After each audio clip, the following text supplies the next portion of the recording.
Sembrava quella di prima da mezzo litro che con l'acqua alla bicchiera l'abbiano allungata.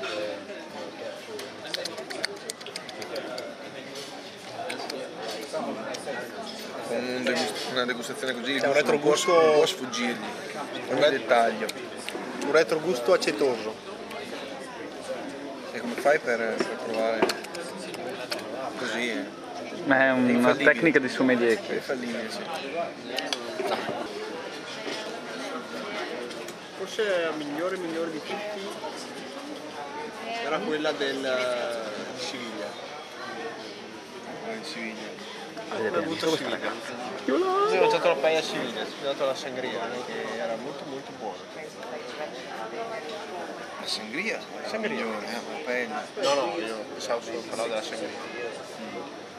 Sì. Eccola arrivata. L'aspetto. Aspettavi? Rispettabile. Può promettere bene.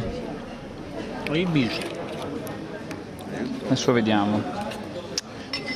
Non lo so però, non lo so. Allora no. Hello, I know there's someone out there who can understand and who's feeling the same way as me. I'm 24 and I've got everything to live for, but I know that it wasn't meant to be. Contropassi? All has been lost and all has been won. There's nothing left for us to say. Now I know that I don't want to be alone today.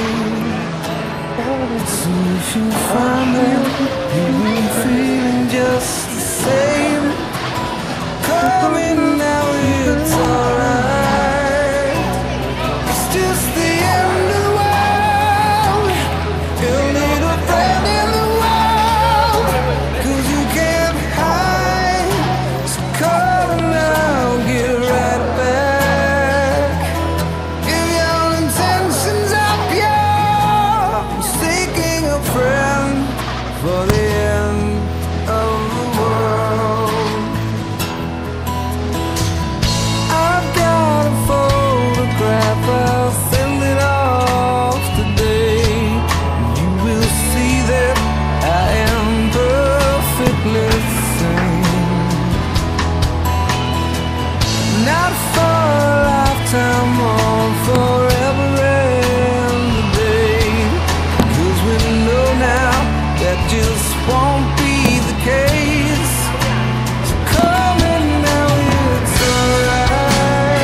Il nostro ultimo tramonto a Marbella.